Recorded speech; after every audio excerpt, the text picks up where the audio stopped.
Did you recently decide to sell on Amazon? Did you start watching all the videos on the topic? Are you overwhelmed from the sheer amount of information running through your mind? Well, before your brain melts and you have an aneurysm trying to process all that information, stick around. I'm going to sift through all the sand to find that nugget of gold in the process known as product research.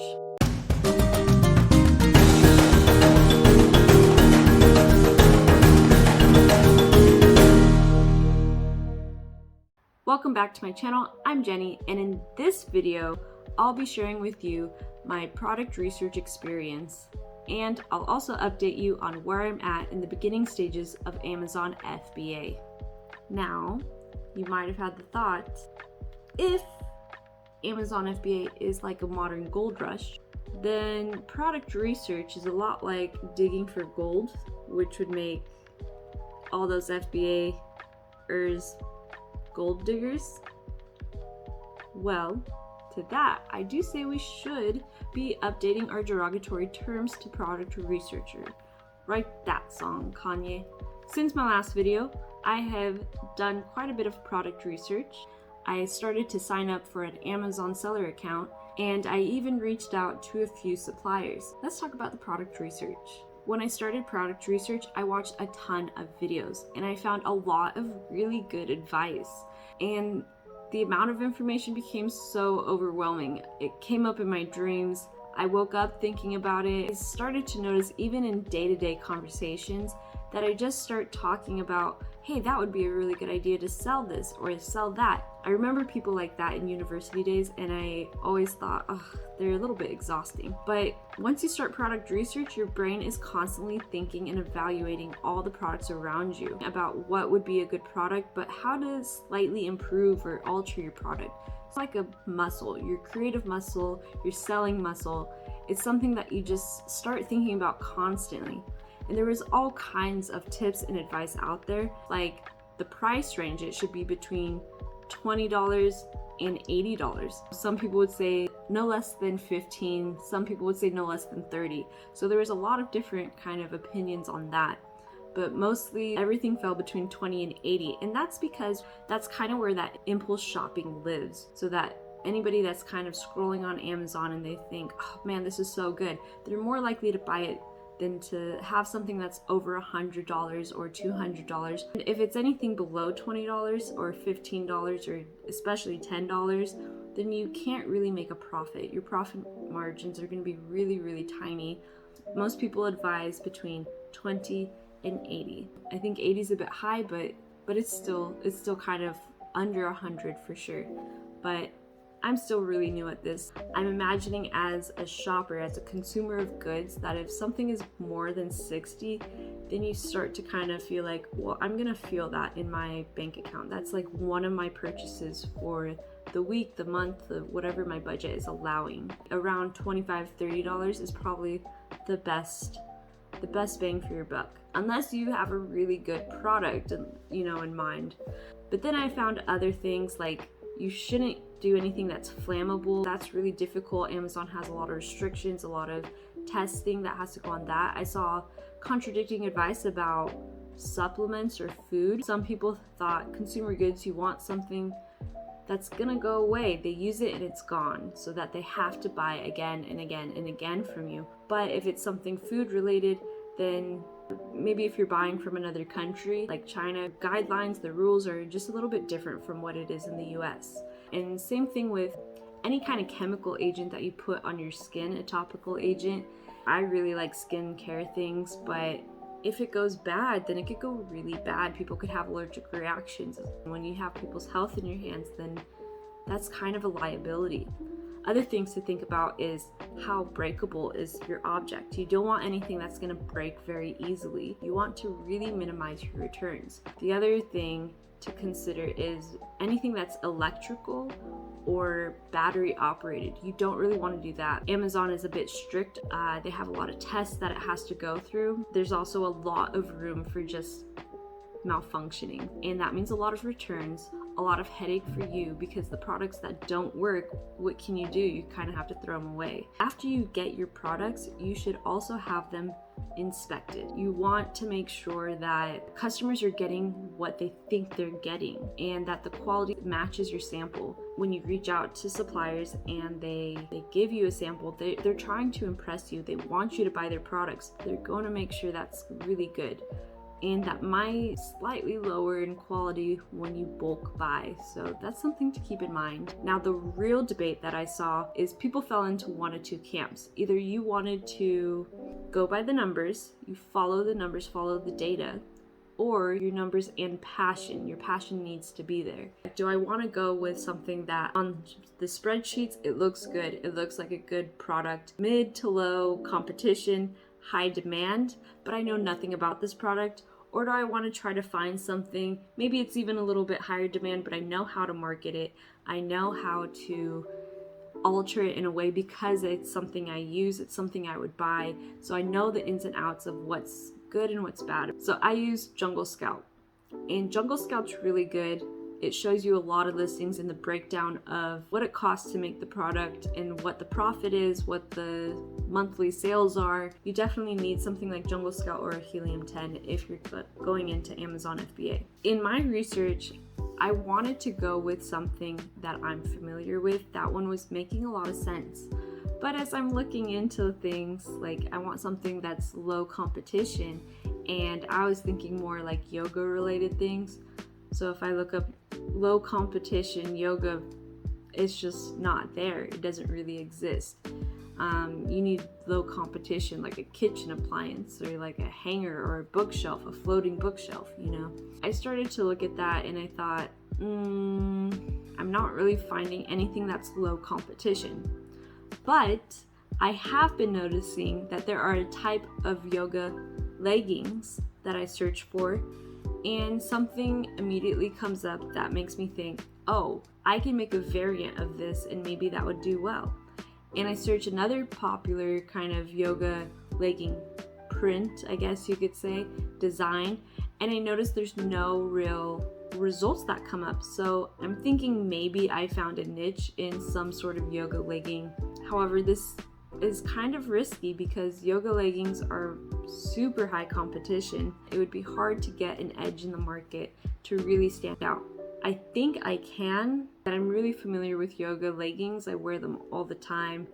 I know what I like and what I don't like. I know the yoga practice, so I know what's kind of popular among yogis. So I have some ideas about that. I don't know how well marketing will come down. This is something I want to at least look into when I'm trying to go with just pure numbers. Opportunity things that pop up are things that are not really usable.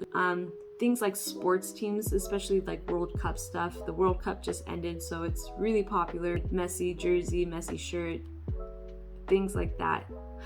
Someone's stand-up special came up, Carhartt things came up, people searching for brands, and that's not really usable to me. So there's a lot of things like that I have to sift through. Fake money was one that came up, and that one I found kind of interesting. I don't really know what laws there are around making fake money, but I imagine there's some things. I don't want a product that's going to then be used to kind of like counterfeit potentially. I don't want to be involved with anything like that.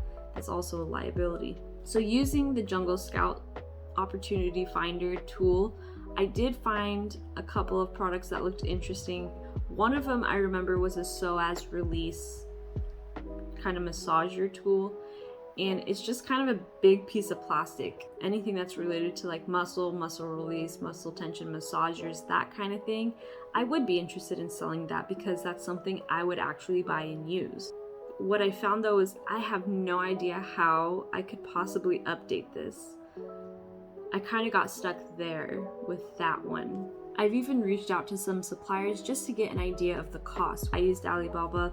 You could type up one message and send it to all of them at the same time, and that's really nice. And whoever's in your favorites. I did send them a message just saying like, Happy New Year, it is around Chinese New Year. I do want to build a trustworthy rapport with whoever I sell with in the future. I just sent them a thing saying, hi, I represent my company and we're looking to do a product run. I'm wondering about what is the MOQ? So like, what is the minimum order quantity? How much do you think it would cost to make these pants with these kind of features? This, and this. I gave them a few different criteria. So I put all my information in the message. Some of them right away I could tell didn't read my message at all. They were like, what do you want? So which product are you looking for? After they've like talked to me. Some of them will just kind of have an automated response back, like, what are you trying to ask me about?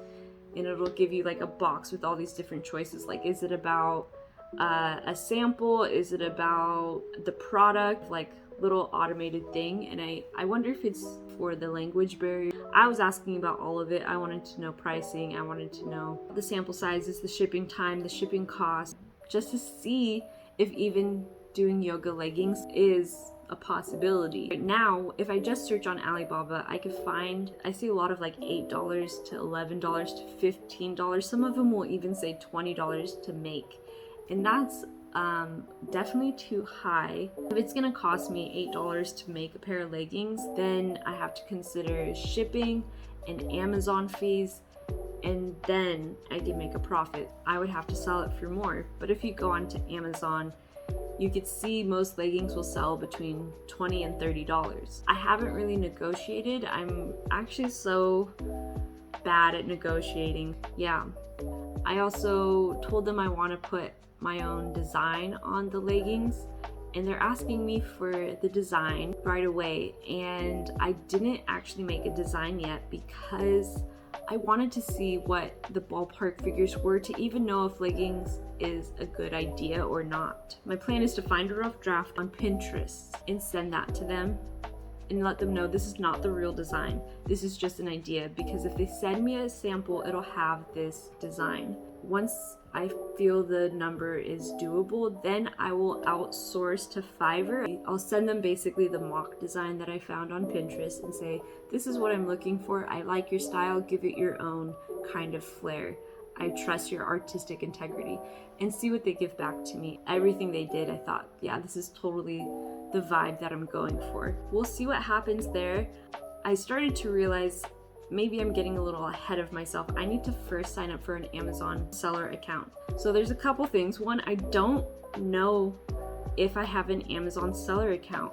I do remember a long time ago, like at least 10 years ago, probably like 15 years ago, I do remember selling some textbooks I had, but I don't remember if I did it through my Amazon account, if you can do that, or if I created an Amazon seller account. So I have to do a little research with that. I did start the sign up process. When you're signing up, it asks what kind of business you have, and I went to say I'm selling as an individual. And when I selected that, it said, hey, you cannot change this later. That has led me to want to look into setting up an LLC. So this is like such a big process. So before I even sign up for Amazon, I'm realizing I need to set up an LLC. You could also set up a DBA, or I forget, there's another one you could sign up for. You could sign up to set up a LLC in Wyoming. And that looks like it was around $50, I want to say. I'm gonna look back into that. I'll let you know if it is actually that, or if that's just to like get started. Because I've also heard LLCs could cost up to like $1,000 or something. I also found a website that said they could do it all for $200. Those are my next steps. I'm gonna compare the LLC process. I'll probably do the LLC, and then I need to set up a business bank account, because you have to separate your personal expenses from your business expenses. And then after that, then I will try to sign up for Amazon FBA. I want to try to get that going though, because they might ask you for additional paperwork. They might ask you for additional information. Some people, it could take a couple months. Whew. This is a lot of initial work. As you're doing your product research, some things to keep in mind. There is no black and white. There is no, this is a good product, this is a bad product. It's kind of on a spectrum, and you kind of have to pick your poison on what do you want to deal with? What kind of liabilities do you want to deal with? What kind of, like, if I'm doing yoga pants, there's a good possibility a lot of them will be returned because of the sizing. So that's the headache I'm gonna kind of have to deal with. Just remember, there's no perfect product, and keep on going. Don't get stuck in paralysis by analysis. The important thing is to start. Sometimes the best way to learn is through failure. So even if your first product flops, hopefully you could find a solution to what you're doing. So that's the end of today's video. I hope you enjoyed it. Please consider subscribing to help grow my channel, and I'll see you in the next video. Bye!